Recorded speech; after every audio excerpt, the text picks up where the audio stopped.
সাবধান আসতে।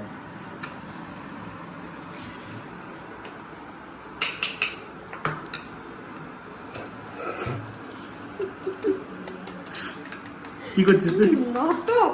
হ্যাঁ কি করছিস? ও করছে, আমি হেল্প করে দিচ্ছি। কাজু খেয়ে হেল্প করে দিচ্ছে।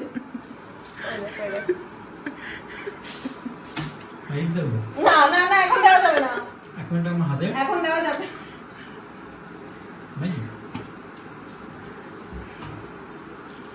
গরম লাগছে, একটা এসি লাগাও তো। মোয়ে মোয়ে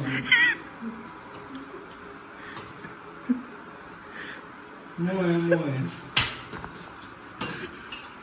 দেখ দেখ দেখ কি করে দিয়ে গেলি, দেখ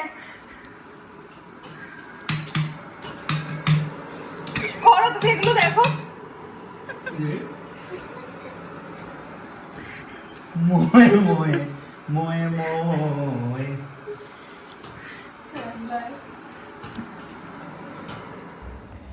তো hello everyone, welcome to a new video.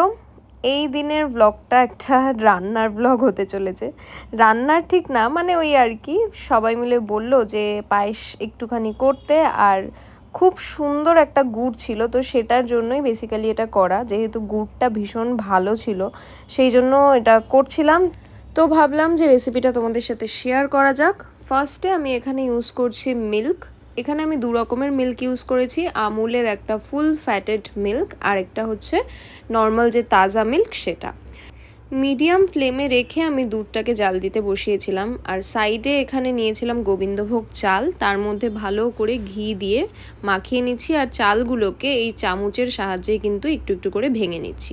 তার সাথে এখানে এলাচ আর তেজপাতা নিয়েছি, তার মধ্যে এলাচগুলোকে ভালো করে ফাটিয়ে নিচ্ছি, আর ভেতরের যে দানা সেটাকেও কিন্তু গুঁড়ো করে নিচ্ছি।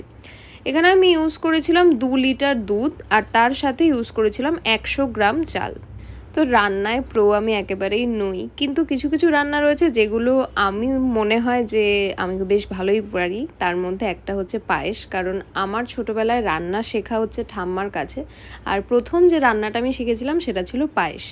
আমাদের বাড়িতে ছোটোবেলাতে লোকনাথ বাবার অনেক বড় করে পুজো হতো, তো প্রত্যেক বছর এই সময়টাতে আমরা লোকনাথ বাবার জন্য এই যে পায়েস সেটা করতাম। কিন্তু হ্যাঁ, কিছু কিছু অ্যাডিশন আমি নিজে করেছি, যেটা ইউটিউব থেকে অবভিয়াসলি। যেরকমভাবে এটা হচ্ছে ইউটিউবে দেখেছিলাম যে যে দুধটা আমরা জাল দিচ্ছি সেটা যখন হালকা গরম হয়ে যায় তার মধ্যে একটু পাউডার দুধ মিক্স করে দিলে থিকনেসটা অনেক বেশি হয়, ফ্লেভারটা অনেক বেশি ভালো আসে। তো আমি যখন এখন ফ্ল্যাটে প্রায়ই পায়েস করি, তখন আমার মনে হয় এই টেকনিকটা সত্যি মানে বেশ একটা অন্যরকম ফ্লেভার কিন্তু অ্যাড করে।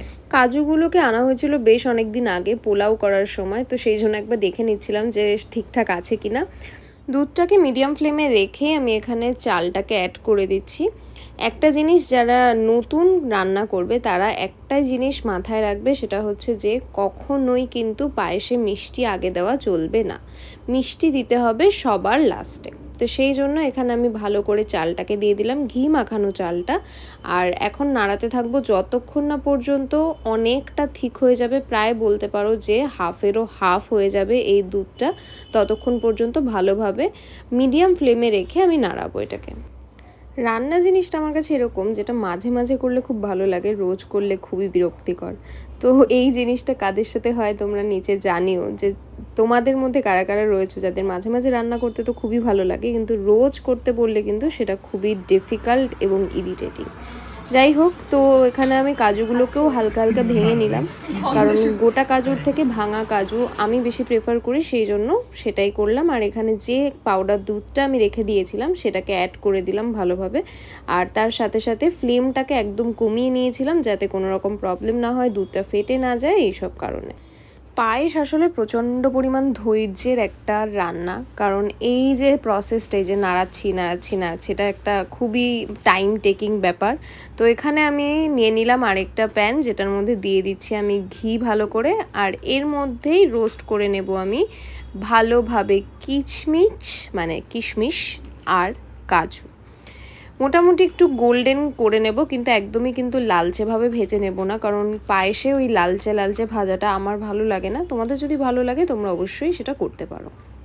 নিচে কমেন্টে এটাও জানিও যে কারা কারা আমার মতো রয়েছে যারা Blinkit, big basket, Swiggy, Instamart এই সবের উপর ডিপেন্ডেন্ট, আর কারা কারা রয়েছে যারা এখনও বাজারে গিয়ে মার্কেট করো। আমি তো কবে লাস্ট দোকানে গিয়ে কোনো কিছু কিনেছি সেটা সত্যিই মনে পড়ে না। ছোটোখাটো কোনো কিছু হলেও মনে হয় যেন বিগ বাস্কেট করে দিলেই ভালো হয়। তো এখানে হচ্ছে সেই জিনিসটা আমাদের আজকের যে শো স্টপার বলতে পারো সেই জিনিসটা।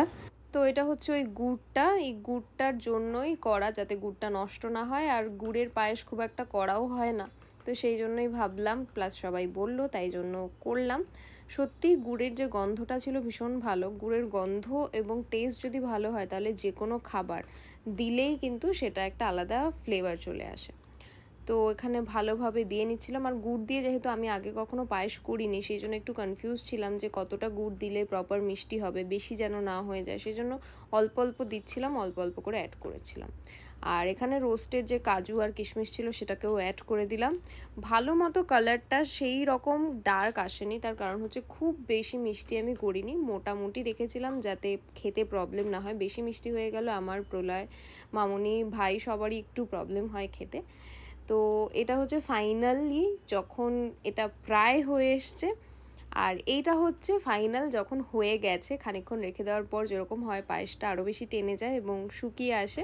তো আমি যেহেতু একদমই প্রো নই, খুব খারাপভাবে আমি বিশ্লেষণ করলাম রান্নাটাকে, কিন্তু তোমরা নিচে জানিও যে কীরকম লাগলো। দেখে নাও যে রাত্রি 2টোর সময় কোল্ড ড্রিঙ্কস খাওয়ার জন্য প্রলয় কী করে। আমি শুনতে পাই ও কি বলছে, আমি কিছু বুঝতেই পারছি না, কানেই আসছে না, কানেই আসছে না। কি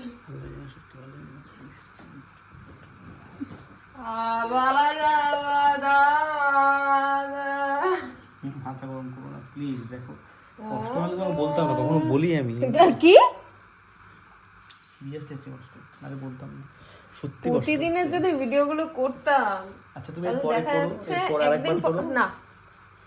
আরে করতে কষ্ট হচ্ছে, আমি সত্যি কোথায় কষ্ট হচ্ছে? পেটে, বুকে, মুখে, কোথায়? মাথায় দেখ, পুরো পৌষ্টিক তন্ত্রে কষ্ট হচ্ছে। কথাটা শোনো, কথাটা শোনো প্লিজ।